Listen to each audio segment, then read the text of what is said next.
بسم اللہ الرحمن الرحیم اذا السماء انفطرت، اور جب آسمان پھٹ جائے گا، چر جائے گا، اس میں دراڑیں پڑ جائیں گی۔ وَإِذَا الْكَوَاكِبُ انتثرت، اور ستارے جھڑ جائیں گے، گر پڑیں گے۔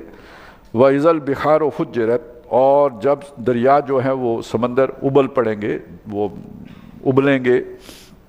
وَإِذَا الْقُبُورُ بُعْثِرَتْ، اور جب قبریں جو ہے زیر و زبر کر دی جائیں گی۔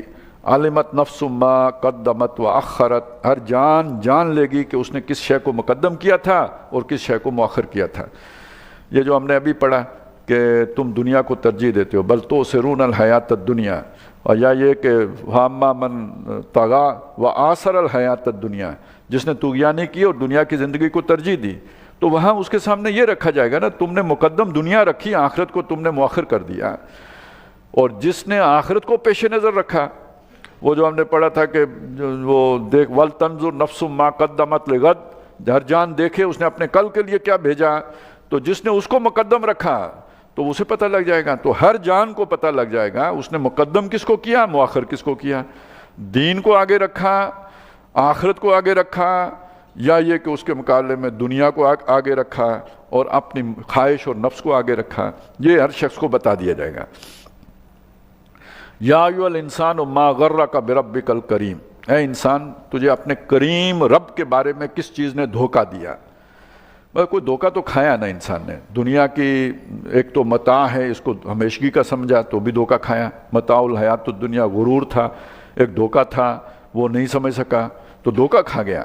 وغرکم باللہ الغرور، اور دوسرا دھوکہ اللہ کے بارے میں جو اس بڑے دھوکے باز نے دیا۔ اور کیا دھوکہ ہوتا ہے؟ ایک دھوکہ تو یہ ہے کہ اللہ دوبارہ پیدا نہیں کر سکتا، دھوکہ ہے نا، اس کی شان قدیری کو نہیں سمجھ سکے، وہ قادر ہے، وہ دوبارہ پیدا کر سکتا ہے، جس نے آسمان بنایا وہ تو اس کے لیے تمہیں بنانا کوئی مشکل ہے، تو دھوکہ کھا گئے کہ نہیں بنا سکے گا۔ اور دوسرا دھوکہ اور بھی ہے، بنا تو لے گا لیکن یہ کہ وہ بہت کریم ذات ہے۔ اور یہ دھوکہ بڑے بڑے انٹلیکچوئل کھاتے ہیں، بہت بڑے بڑے دانشور کھاتے ہیں، انتہائی ذہین لوگ کھاتے ہیں۔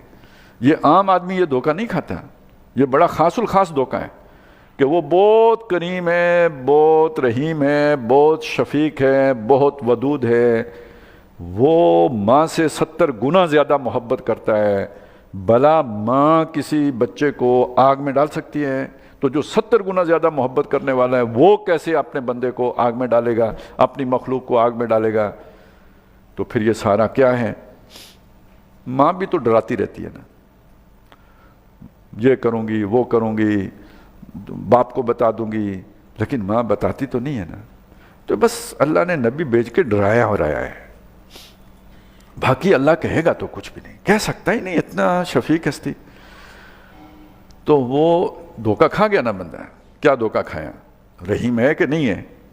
دھوکے کی بات تو نہیں ہے، رحیم ہے، کریم ہے کہ نہیں ہے، ودود ہے کہ نہیں ہے، شفیق ہے کہ نہیں ہے، رؤوف بھی ہے، انتہائی نرمی والا ہے، تحمل والا بھی ہے، لیکن ذو انتقام بھی ہے نا، بھول گئے، عزیز بھی ہے نا، جبار بھی ہے نا، قہار بھی ہے نا، آدھا پہچانا ہے تو دھوکہ کھا گئے۔ ماں سے مختلف ہے، ماں سے محبت بھی بہت کرتا ہے، لیکن ماں جو نہیں کر سکتی وہ کر سکتا ہے۔ ماں تو بے بس ہے، وہ تو اس کے بس میں ہی نہیں ہے وہ کچھ کر سکے، اس کی ممتا آڑے آ جاتی ہے۔ اللہ تو بے بس نہیں ہوتا، وہ محبت کے ہاتھوں بھی بے بس نہیں ہوتا، وہ غنی عن العالمین بھی ہے۔ تو دھوکہ کھا گئے ہو۔ یا ایھا الانسان، اے انسان، ما غرک بربک الکریم، تمہیں اپنے کریم رب کے بارے میں کس شے نے دھوکہ دیا؟ الذی خلقک، جس نے تمہیں بنایا، فسواک، پھر تجھے سنوارا، فعدلک، پھر تمہارا توازن رکھا، ہر شے ٹھیک ٹھیک لگائی۔ یہ آنکھیں ہی اگر فرض کریں پیچھے لگا دیتا تو کتنا، یا سر پہ لگا دیتا کتنا بڑا مسئلہ ہوتا۔ چلنے کے لیے پہلے جناب نیچے جھکنا پڑتا، پھر آگے کچھ دکھائی دیتا، تو کیا وہ جو ہے نا باڈی کی پوزیشن ہی کیا بن جاتی۔ تو یہ سارا جو ہمارا وقار ہے یہ اس توازن کے بیچ میں ہے نا جو اللہ تعالیٰ نے پیدا کیا ہے۔ فعدلک فی ای صورت ما شاء رکبک، جس صورت پر اس نے چاہا تمہاری ترکیب کر دی۔ اب دیکھیے ہم کیا سمجھتے ہیں جی، یہ تو ایوولوشن پروسیس میں سروائیول آف دا فٹسٹ کا اصول تھا کہ جس میں کرتے کرتے یہ حیوان جو 2-4 ٹانگوں پہ چلتا تھا آہستہ آہستہ سیدھا کھڑا ہو گیا، اور اس وجہ سے اس کی دم بھی آہستہ آہستہ گر گئی. نشان ابھی باقی ہے دم کا، لیکن یہ کہ وہ گر گئی ہے اس کی. تو یہ تو اللہ کہتا ہے یہ میں نے تعدیل کی ہے تمہاری، یہ تمہارا یہ توازن میں نے قائم کیا ہے. فَعَدَلَكَ فی ای صورت ما شاء رکب، بس جس صورت میں چاہا تمہیں جوڑ دیا، ترکیب کر دی. کلا، نہیں، دھوکہ مت کھاؤ، یہ غفور ہے، رحیم ہے، مت اس دھوکے میں آؤ، بلکہ یہ تم اس جسے کہتے ہیں نا میٹھی چھری سے آخرت کو ذبح کر رہے ہو. بل تکذبون بالدین، تم بدلے کا انکار کر رہے ہو. اب بدلے کو جھٹلانے کا ایک طریقہ یہ ہے کہ اللہ دوبارہ پیدا نہیں کر سکتا. بدلے کو جھٹلانے کا ایک طریقہ یہ ہے کہ فرشتے سفارش کریں گے تو ہم جنت میں چلے جائیں گے. اس بدلے ہی کو جھٹلانے کا ایک طریقہ یہ ہے کہ اللہ تو بہت غفور الرحیم ہے. یہ میں آپ کو سمجھاتا ہوں کہ جو لوگ توحید توحید توحید توحید کرتے رہتے ہیں، ضروری نہیں کہ وہ ہدایت پر بھی ہوں.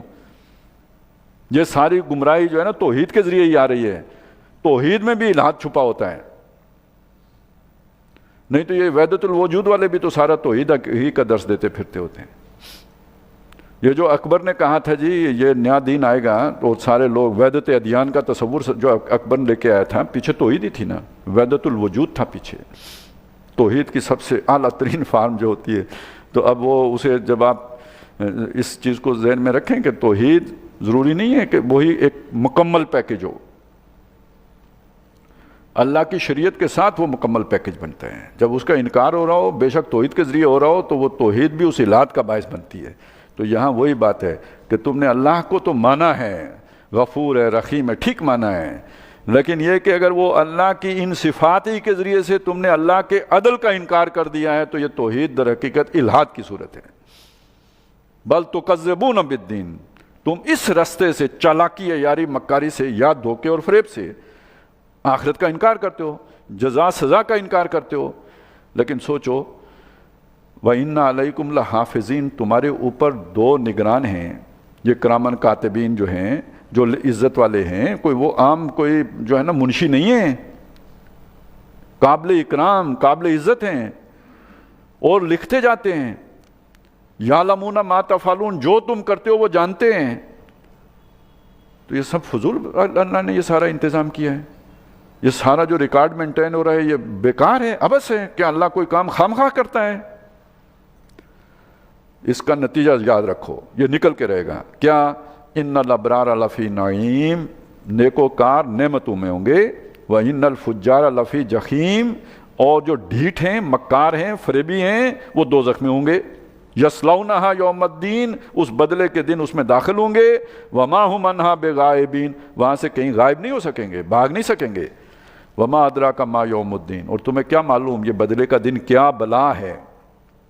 ثم ما ادراک ما یوم الدین، اور پھر تمہیں کیا معلوم یہ کیا چیز ہے. یوم لا تملک نفس لنفس شیئا، جس دن کوئی جان کسی جان کے کچھ بھی کام نہیں آئے گی، کوئی اختیار نہیں رکھے گی.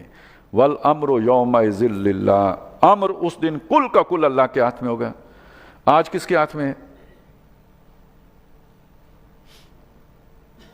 سوال، آج کس کے ہاتھ میں ہے تو اللہ ہی کے ہاتھ میں ہے، لیکن کچھ لوگ دعوے دار ہیں. الیس لی ملک مصر، اس دن ایسا بھی کوئی دعوے دار نہیں ہوگا، سب کا سارا امر اسی کے ہاتھ میں ہوگا. والامر یومئذ للہ.